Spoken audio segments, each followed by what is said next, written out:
The following podcast contains spoilers for both Bomb City and the Ballad of Buster Scruggs. You've been warned.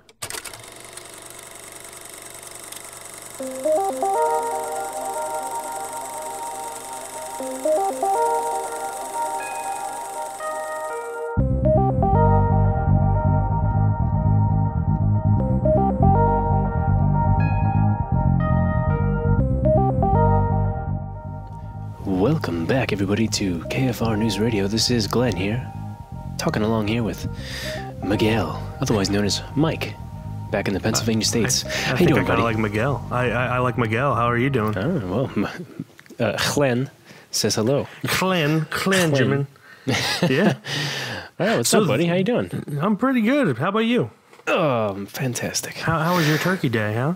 Listen, I just had it right before we were speaking. I know. That's why I'm asking. How was it? Oh, my God. It was delicious. I've never made turkey before. Well, it was actually pretty good.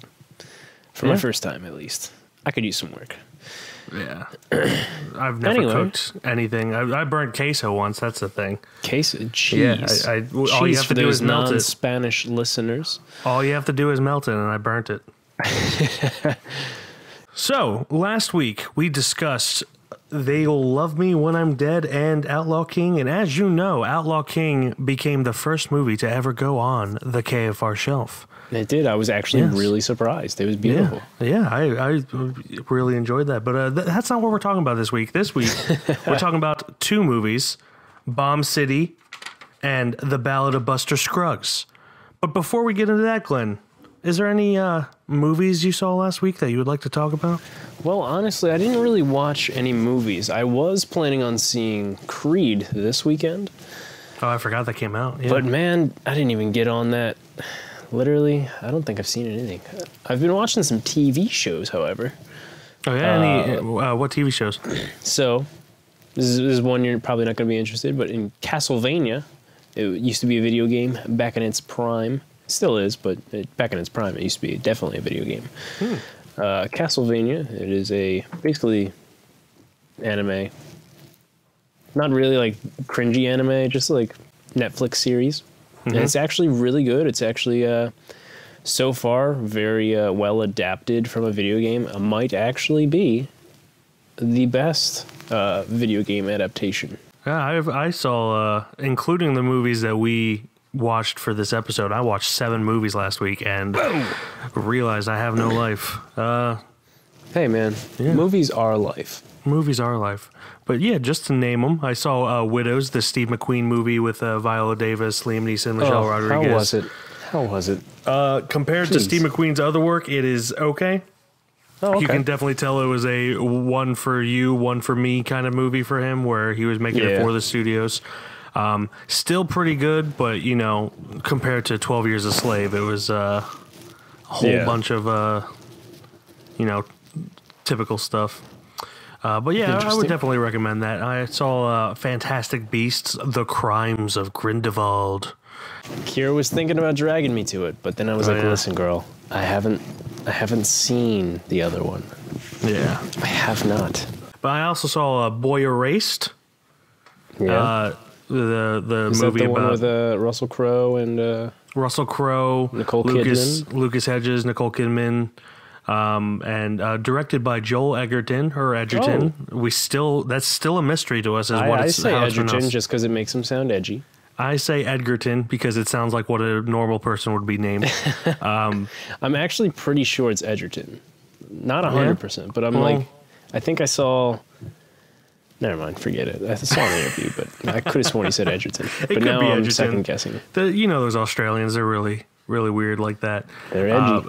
And then today I actually saw 2 movies before this. I saw A Private War with Rosamund Pike and Jamie Dornan, who was actually surprisingly good in it. Jamie Dornan of 50 Shades of Grey fame. Yep. But I'd never seen him in something that wasn't... I mean, I haven't even seen 50 Shades of Grey, but I've seen enough of it to know that he is acting. We're here to tell the truth.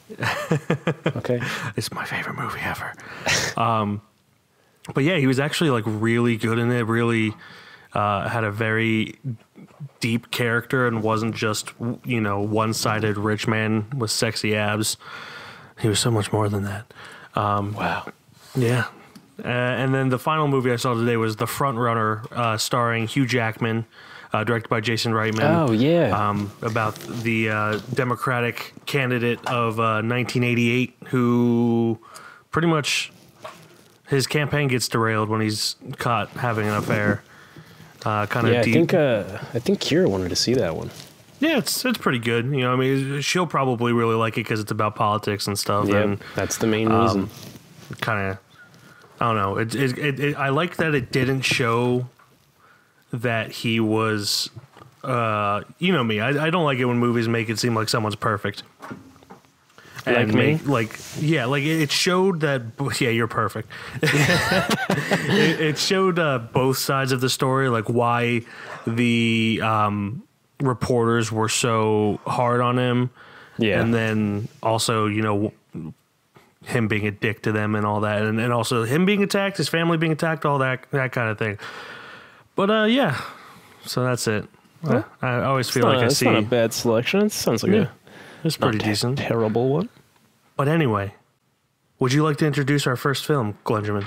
Oh man, which one should we do first? Actually, do alphabetical order. Bomb City.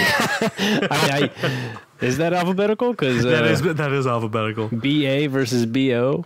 Yeah, LMNOPQRSTU. Yeah, there you go. So O is first. Are you going off of Buster Scruggs or Ballad of Buster Scruggs? Oh, yeah, I was going after Buster Scruggs. See? Boom. You know what? You welcome to the alphabet. You tell me. Anyway, let's just go with Bomb City.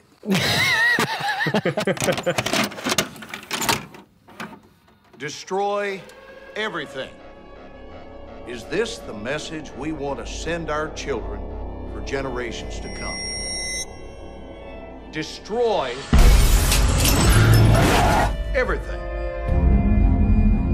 Ladies and gentlemen, this is not a case about diversity or tolerance.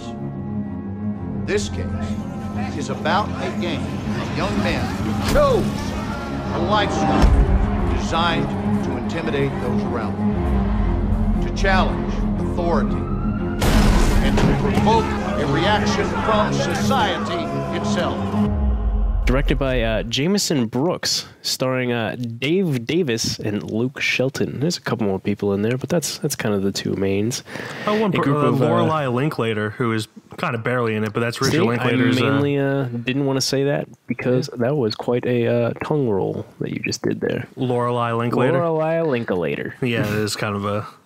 But yeah, she's Richard Linklater, who directed Boyhood and Dazed and Confused. Yeah, really? It's his daughter. Yeah. Okay. She's actually in Boyhood, too. Interesting. Mm-hmm. All right. Well, starring Dave Davis, Luke Shelton, and Lorelei later. A group of punk rockers try to live about their lives every day. But because of the way they look, a group of high school jocks decides they want to provoke them and bully them. It's only a matter of time before one of the groups snaps. It's essentially... It's based on a true story. From what I've read, it's pretty. What's the word I'm looking for? You know, it follows the true story pretty well. Yeah. It's about like in Texas in the late '90s. There's like this up and coming punk scene, and they were kind of clashing. If shocker, Texas is a conservative area. Really? Yeah.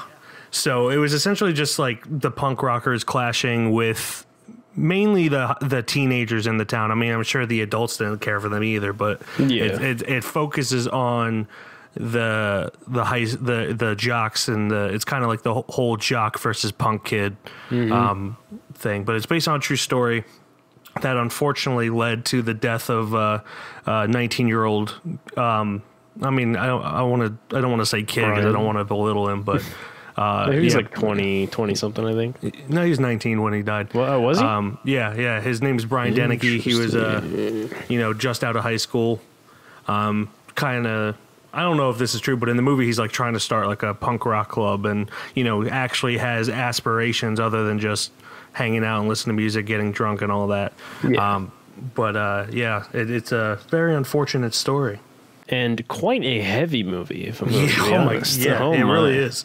The first thing I really noticed is I don't know how much you know about school shootings, but I have done a lot of research on them for projects and stuff that are coming up, but cannot be discussed. I was about to say, Mike, what are you what are you getting at here? Can you calm down? No, film projects, so I can't say anything else. Good. But anyway, so I did a lot of research about Columbine and watched a bunch of documentaries about Columbine, and what the shooters of Columbine called the people that they really wanted to target. They called them white hats because they were like this kind of clique that all wore white hats. And they do that in this movie too, where it's like all the jocks wear white hats. And I'm not sure if that is something that actually happened in the real story with in Amarillo, Texas. Yeah. But I thought that was at least for people who are in the know a good way to kind of compare. Yeah, not they're by no means are comparing the punk rockers to the shooters of Columbine. They're not school shooters at all. Or I mean they're violent, but it's more like mutual violence than it is one-sided violence. So I don't know if that was a choice on their part, but I thought it was a pretty interesting kind of set the tables to really kind of show, like, in the most generic terms, these are two cliques. Yeah. They both have people on both sides. I just sound like Donald Trump. People, I'm sure there's good people on both sides. But look at my hands.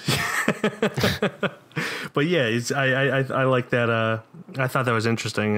Don't know if it was accurate to the story. May have been. The 90s were a weird time. I'll be straightforward. I didn't know this was a real story right until the ending.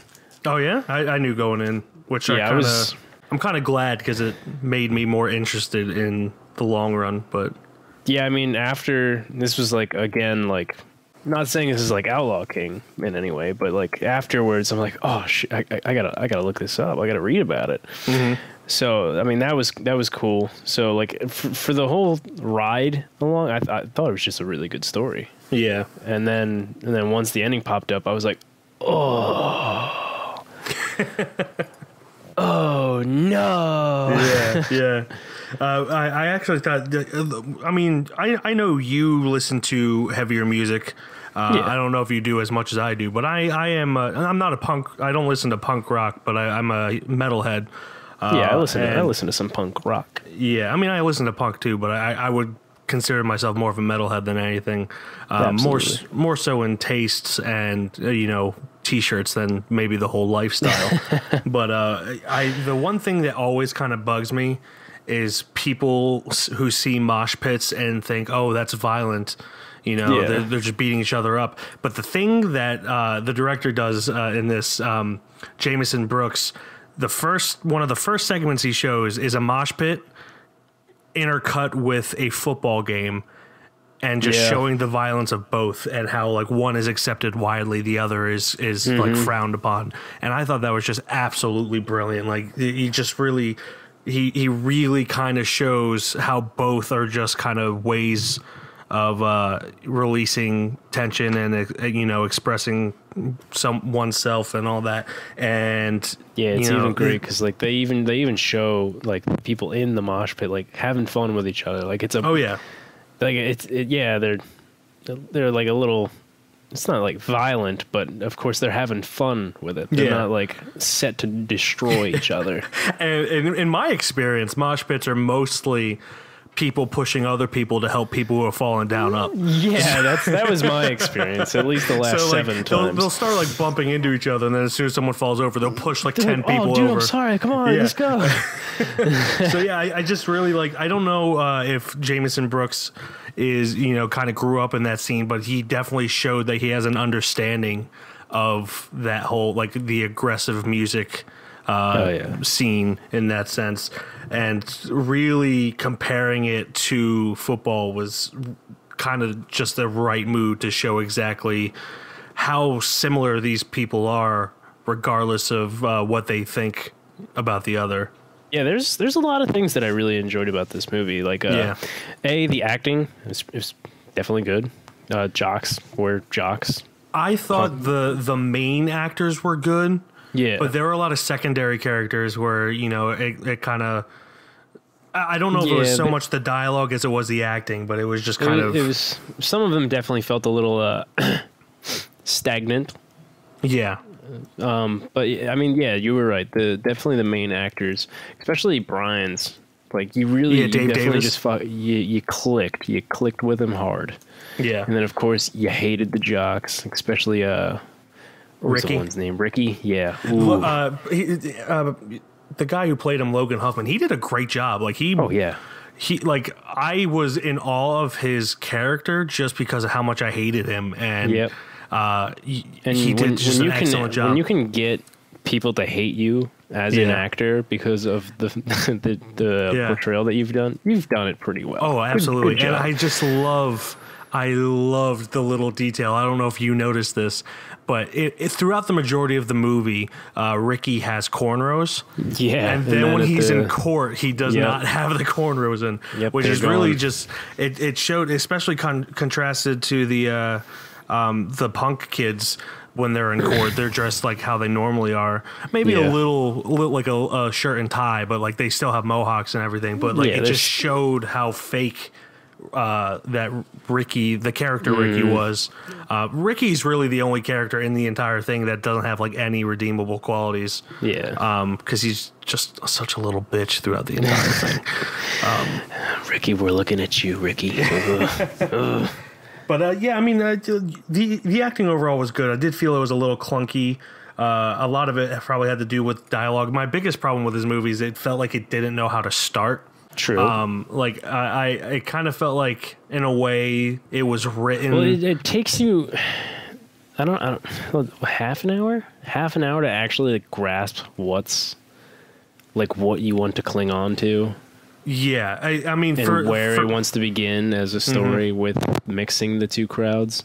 I would agree with that. I mean, like I knew where it was going to end just because I knew about the story beforehand. Yeah. But like for someone who's not sure, I could definitely see them be like, "What's the point of this movie?" It just seems kind of out of place because they even do kind of like they did some like jump storytelling somewhat throughout the movie in the beginning. Where it was kind of like, oh, here we're in court, and then, oh, here we're doing this thing in the beginning of the movie, and then, hey, we're jumping over to this, and it was very jumpy in the beginning, but then it finally got to where it wanted to set its feet. Like, I feel like it didn't feel like if it wanted to, it didn't know if it wanted to be linear or non-linear, because it starts with the court scene, which is kind of the end of the movie, but then for a long time does not go back to the court scene, so it kind of. I guess, you know, I could see what they were doing. Like, they're trying to make you understand where this is going to go, kind of build the tension. But then, like, 30 minutes later, they go back to it. So, like, it kind of felt like it was jumping back and forth, but not enough to really make it work, in my opinion. But, you know, that's really just kind of more technical than the overall story. Because I obviously went into this not knowing anything about it, I actually thought this was going to be a story about one of the punk rockers killing one of the jocks, like one of the good Samaritans, and then like it finally got to, and it was actually the other way around. Yeah, that was. I mean, for somebody who didn't know that was coming, that was it. Yeah, kind of in a way, twist. I kind of wish that I didn't know what was going to happen, just because it kind of removed the element of surprise. But a lot of it that I kind of focused on. Just because they showed they did really good character development with the punk rockers, kind of showed that they weren't really violent people, but like just kind of were pushed to the edge, and in a way, cutting it with the testimony of the defense or the case of the defense, where he's like, oh, they say everything's violent, blah blah blah. They experience violence. I wonder how much of the actual case that the community's reaction and prejudice towards them had on their overall action. I kind of wonder if it was a self-fulfilling prophecy in a way. My entire life, people try to rattle my cage, to force me to explode from the inside out, testing me, trying to find my breaking point. My mother would say, son, step in from the cold, and my father just the same. He'd say, don't ever lose your self-control.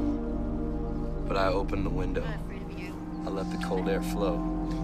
I lost my self-control. In the end, it all really comes back to this whole Trump thing, like you said, though. In the end, neither side was really doing the right thing. Definitely not the jocks. But, I mean, the punk rockers, they at some point, they had to defend themselves. And, of course, maybe they pushed a little... Yeah, I mean, they absolutely did not have to go to the parking lot. I mean, but it also does examine other retaliation. Yeah. Absolutely. And it doesn't really... It doesn't really point blame at anyone else other than the driver of the car. If for those of you who have not watched the movie or have not read up on it, essentially one of the jocks gets there while the fight is going on and then like floors it and intentionally runs one of the punk rockers over. Like, by no means is this an accident. It's 100%. No, he fully fledged. So yeah, like it doesn't really. I mean, it shows that everyone's kind of wrong, but it really just the whole thing is just kind of how, because this kid who ran him over up until that point was an upstanding citizen. I mean, he did murder someone. I mean, technically it was manslaughter, and that's what he ended up getting off with. But because he didn't see jail time until 5 years later. But the reason he saw jail time was because he violated his probation, not because of the actual murder. Yeah, that whole thing was ridiculous. Yeah, so it's one of my notes here. A lot of the defense's cases pretty much just kind of shitting on the entire punk community, be like, oh, they don't want to be a part of this, blah blah blah blah. He kind of deserved it. It was kind of victim blaming in a way, you know. He had it coming. This kid did the right thing by running him over.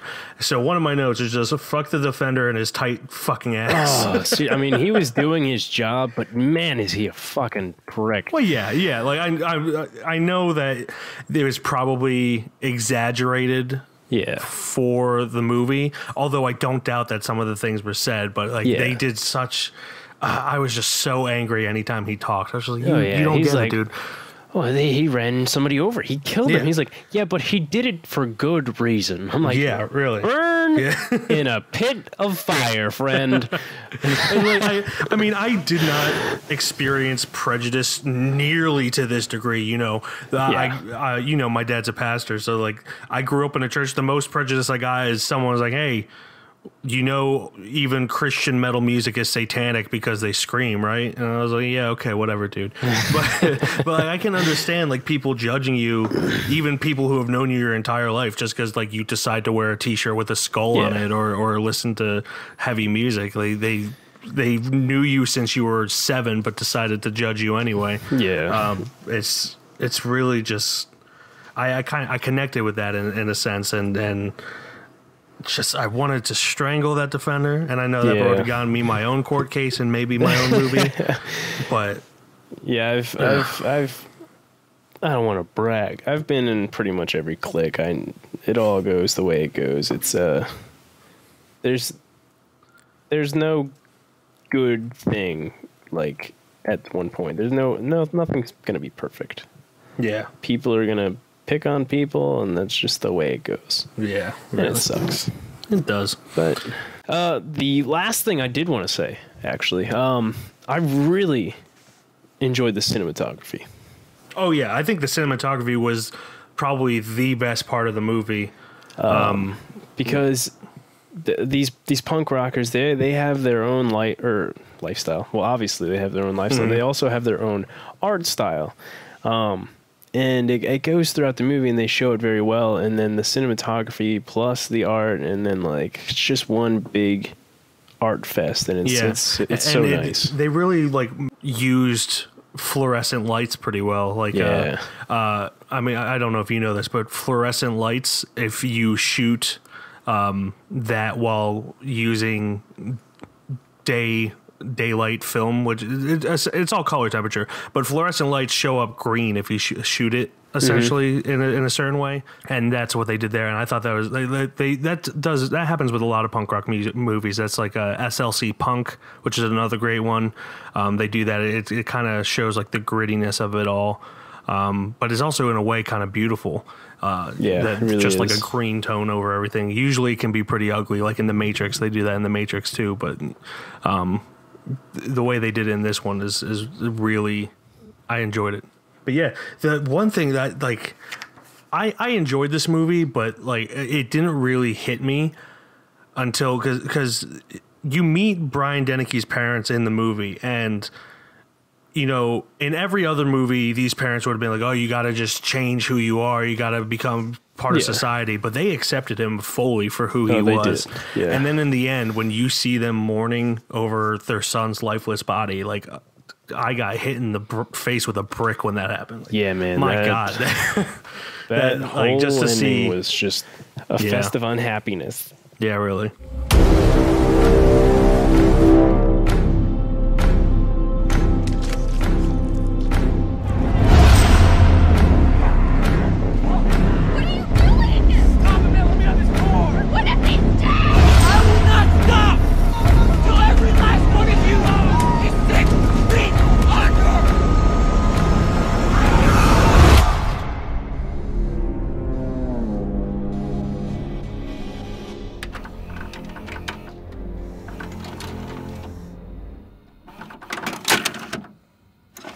Our next movie was The Ballad, because apparently it starts with a U, B-U. The Ballad of Buster Scruggs. Buster Scruggs.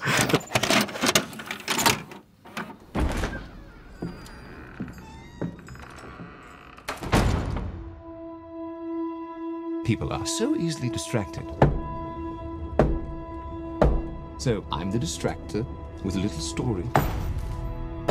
People can't get enough of them. Because, well, they connect the stories to themselves, I suppose. And we all love hearing about ourselves. So long as the people in the stories are us. But not us. This'll tell the tale. Ballad of Buster Scruggs, directed by the Coen brothers, is an anthology film comprised of 6 stories, each dealing with a different aspect of life in the Old West. That kind of sums it up perfectly. Thanks, IMDb. Yeah. It's exactly what it is. It's not really a movie so much as 6 short films written and directed by the Coen brothers. Yeah, it really just feels like they took like how many 6 episodes or whatever. Yeah, 6 stories, 6 episodes, and just put it into a whole movie. Yeah, I read somewhere that they had been writing all of those stories over the past like 25 years and didn't really know what to do with them or like how to expand them or anything. So they're just like, you know what, let's just make it into an anthology film and just kind of put them all in one collection. Hey, well, here's the thing. I mean, it worked. It did work. It did. The first one, which is actually called the first chapter, is called The Ballad of Buster Scruggs. Yeah. It's got Tim Blake Nelson as Buster Scruggs, and yeah, that one was so goofy. My God, in a good way. And all of these ones have like kind of a different tone to them, and this one just hits you right off with the comedy. Yeah, I mean, there's really no way to talk about it except for like just talking about each one individually because they are all so different. Overall, I would say it was a good collection. There are a few that I didn't like, but there's some that they were just slow, and then some that kind of just like dragged on a little bit. Yeah, but with the first one, The Ballad of Buster Scruggs, he's essentially like this singing cowboy, and he's talking to the camera and narrating, and think of Deadpool in the West. That is perfect for it. He's just when he just keeps getting into these inadvertent fights where he's trying to be super polite to everyone, and everyone's just trying to start a fight with him. So he just fucking murders them with a big old smile on his face. Oh my goodness! It's that great. Was so funny. And who? Oh man, this is gonna drive me nuts. Who was the one dude? Dude popped up. I didn't even expect him at all, and just goes away quite instantly. It Clancy Brown? That's the one. Yeah, Mr. Krabs on SpongeBob. that was so funny. Yeah, it was just this. They actually won the Golden Asella Award for Best Screenplay at the Venice International Film Festival in Italy. But it's it has really great writing. You expect like each segment has its own like unique twist to it, and you gotta go really into this thinking that it's like Black Mirror. That's a good. Not saying that like it's got that tone of Black Mirror, but each episode is going to be like a whole different thing. None of these are really connected at all. None of them are connected. I was trying to find a connection. At one point, I was like, is each one like a different point in the history of cinema? Yeah. And then I go like 2 into it, and then I get to the third one, and I'm like, nope. And then you're just sitting there looking like a Charlie Day meme. Yeah. Buster Scruggs. You're shooting iron work. Appears to do, yes. But you know, the first one's really good. The second one is with James Franco, and essentially he's a bank robber and gets caught. That one was okay. I mean, it was short, so I didn't really mind it. It was mainly okay just because the dude who plays the bank teller just Stephen Root, kooky. Just a kooky dude. He always is, but he was really the only, I don't want to say the only redeemable quality, but he was the only thing that made it enjoyable. Yeah, he was the highlight. He was the only highlight. Yeah. Of it. Yeah. And it's just, I mean, it's short, so it's got that going for it. Yeah. But overall, I could take it or leave it. Then the next one, do you have anything else to say about that one before moving on? No, that was really it. I mean, it was like probably not even 10 minutes long. It was a short one. Then we got Meal Ticket with Liam Neeson and Harry Melling. He plays Dudley Dursley, also known as Harry Potter's cousin in the Harry Potter series, and he was actually phenomenal. I didn't realize he was such a good actor. Oh yeah, and it's about this actor with no arms or no legs, and Liam Neeson kind of uses him to get money, and he's kind of like that headmaster in like a freak show or something like that. Yeah, except for like, but there's only one freak in the freak show. One. I mean, it was a really good one. The Harry, I can't. He's still not popping up in my Harry Melling here. Yeah, Harry Melling. He was doing great with the whole Shakespearean acting and stuff like that. Yeah, he really was. And then I mean, I feel like that one dragged on a little too long. It was a little too repetitive. Yeah. And ultimately could have been cut by like 5 minutes. I did say like I mean you can you can like it and dislike it for how long it drags on, because you understand like this is all this guy's life is. Like, it's just a drag on of just another performance and just another performance and just another performance, and that's like his whole shtick. He ain't got no legs, he ain't got no arms, Lieutenant Dan, he can't do nothing else. Oh, that's terrible. Yeah. But I mean, you understand, but it's still, compared to everything else, it really just dragged on. Then we got one of the other highlights of it. Liam Neeson? Yeah, I know. No, well, I mean, he was good. I was going to move on to All Gold Canyon with Tom Waits. Oh, man. This one was actually, believe it or not, I think my favorite one. Buster Scruggs was my favorite one, but... Yeah, I mean, it's so hard to be like, hey, this one's my favorite one, because they're all... like totally different in its own sense. Yeah, really. But I really did enjoy Buster Scruggs. But I think I really did enjoy this one. All Gold Canyon, I liked it a lot because he calls the pocket of gold Mr. Pocket. I'm gonna find you, Mr. Pocket. I mean, it's just a prospect. All of these kind of, I really wish this was more so just one complete story. Yeah. Just because it'd be easier to talk about than all these, all the different segments. But the Coen brothers decided to give us a doozy this one. Yeah. I really did. I enjoyed All Gold Canyon more than just, hey, Mr. Pocket. Yeah. I thought the whole like setting of where it was just like, oh my god, it was beautiful. It was beautiful. That's kind of like the running theme throughout, is just they found gorgeous locations and had a great cinematographer who was their cinematographer on Inside Llewyn Davis. His name is Bruno Delbano. Other than Inside Llewyn Davis. Llewyn Davis. Oh my gosh. He did Amelie and Across the Universe. Both also have good cinematography. Yeah. But yeah, he really did a great job at capturing the landscapes. And another great example of that is what the next segment was, the gal who got rattled, which I actually just realized why it's called that. Because she kills herself on the end. Whoa! Spoiler alert. Big spoiler. She gets rattled and kills herself. Well. But yeah, it's got Zoe Kazan. This one was my least favorite of them all. For me, not overall. Not overall. I would say the James Franco one was my least favorite overall. But like this one was it was the longest by far, but it took so long to get going. Yeah, it was ridiculous. I mean, not in like any sense that like it was terrible. It's really long, and then it's the same thing for over like 5 to 10 minutes. Yeah, like it was repetitive. Yeah, I feel like that was probably the Coen Brothers' biggest flaw with this whole entire thing is it gets repetitive for the longer ones. Yeah. But in the last 5 minutes, I really enjoyed it when I swear to God, I thought they were going to kill that dog in Dude, the one segment. And I was like, Coen Brothers, I love you, but I'm peacing out if that's the case. Yeah, luckily, I don't want to say I was ready for it, but like I kind of saw it coming. I was like, oh no, oh look how cute that damn dog is. It was a cute pupper, but they did not kill it, so that's good. Thankfully, yeah, this one. I think the length really hurt it more than anything. You could have cut like a good 10-15 minutes out of it, and it would have still had the same impact. Yeah, I definitely think the last like 5 minutes was definitely the solid part of it. Yeah, definitely.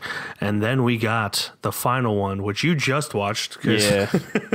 I decided before this podcast around, it is now almost 7 o'clock, at 2 o'clock or 3 o'clock, I was like, I'm going to make Thanksgiving dinner because I missed it yesterday. Yeah.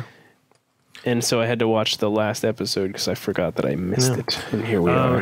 This one is called The Mortal Remains and is about 5 strangers who have a conversation about, humanity, people, death, all that.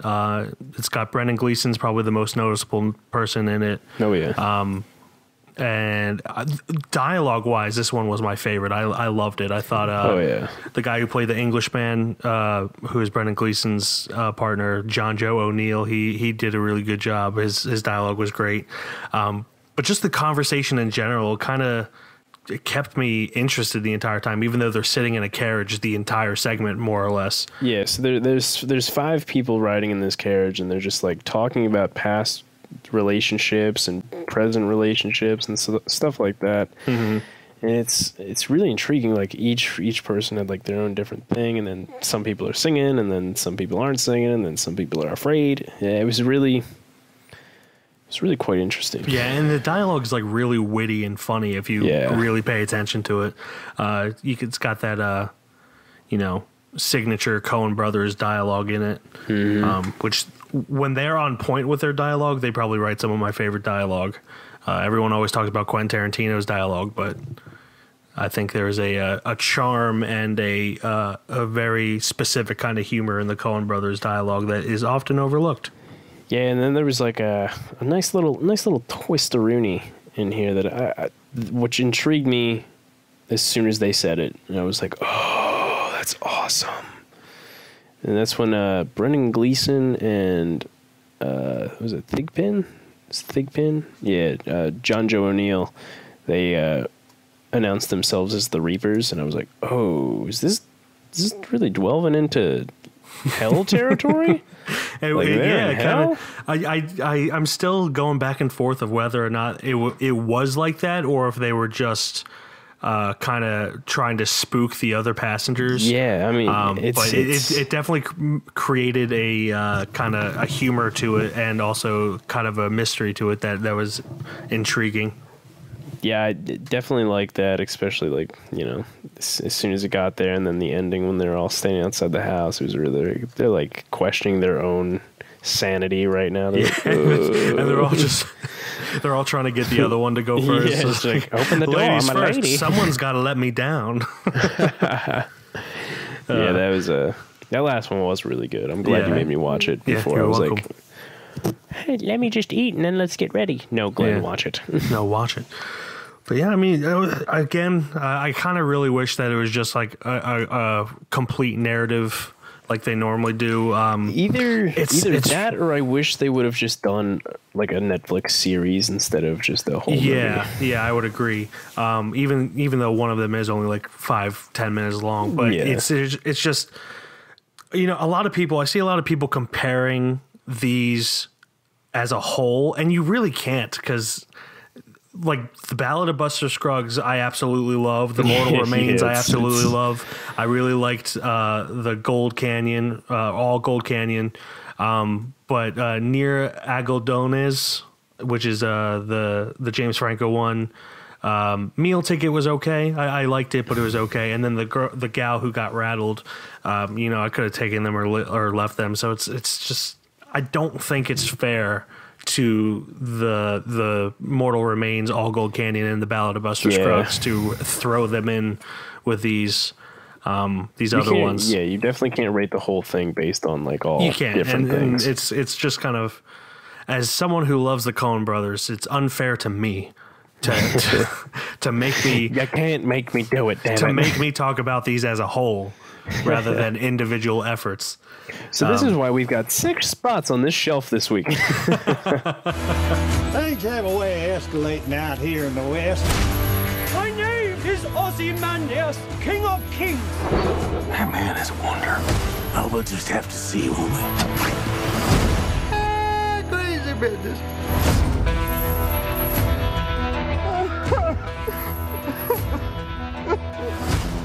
First time.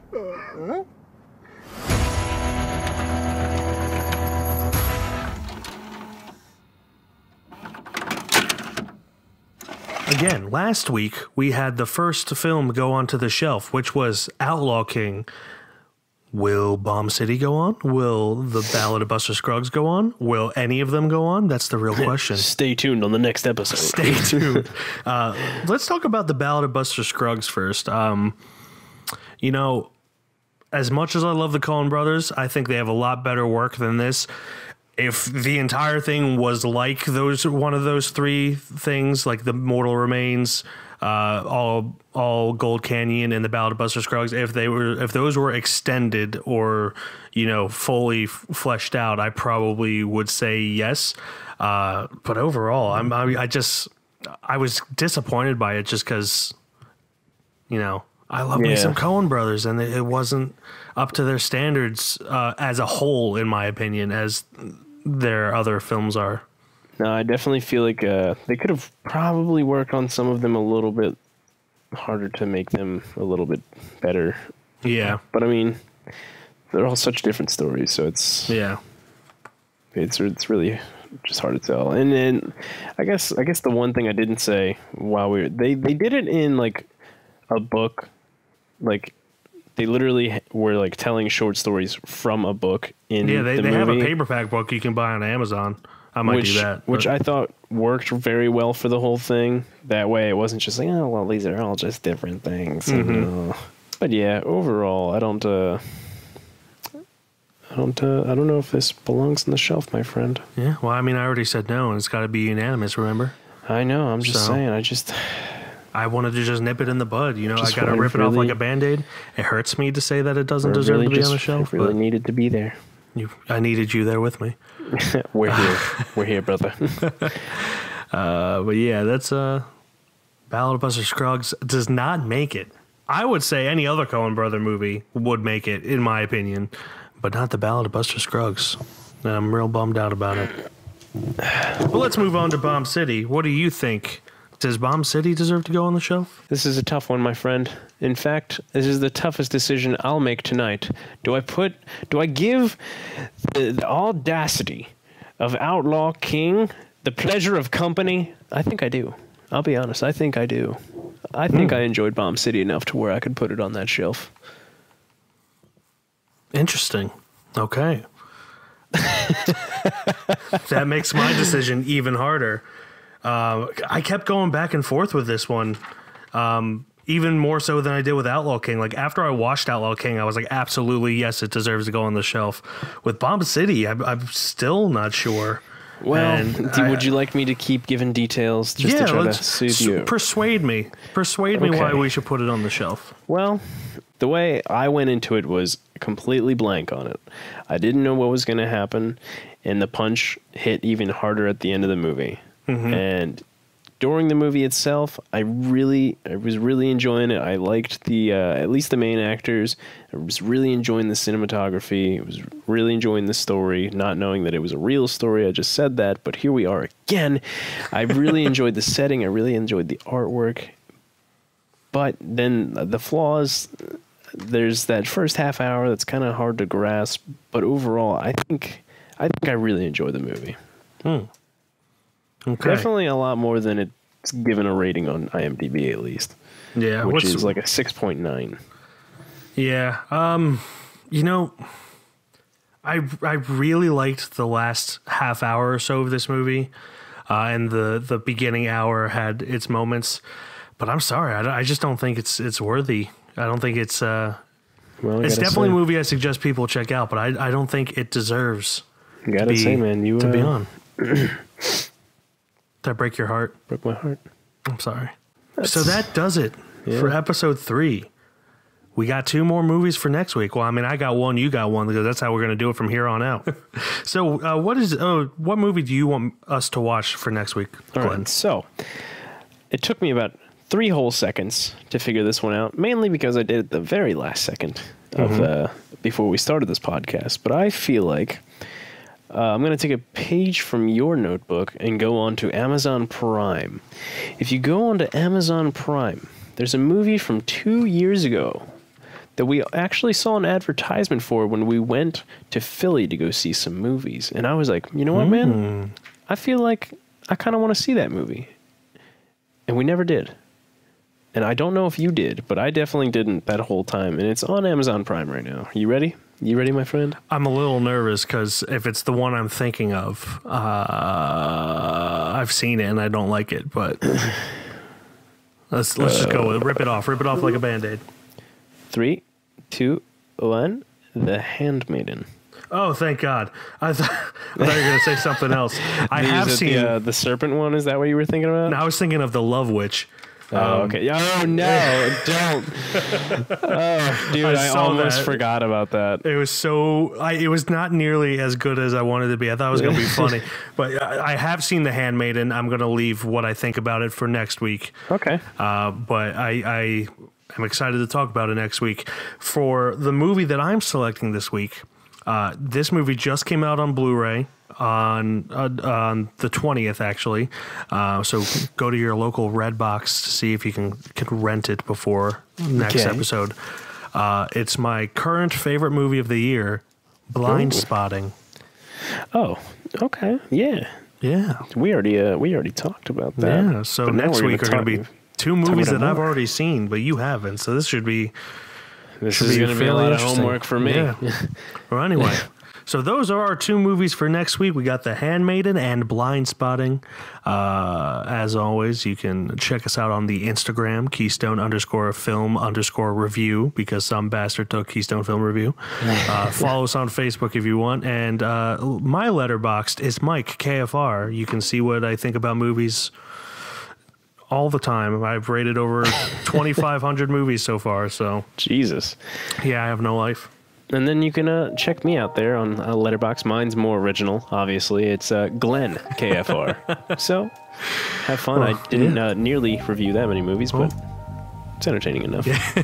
Well, Glenn, as always, it's been great to talk to you, and I will talk to you next week. I love you. I love you, too. Why were you rustling things?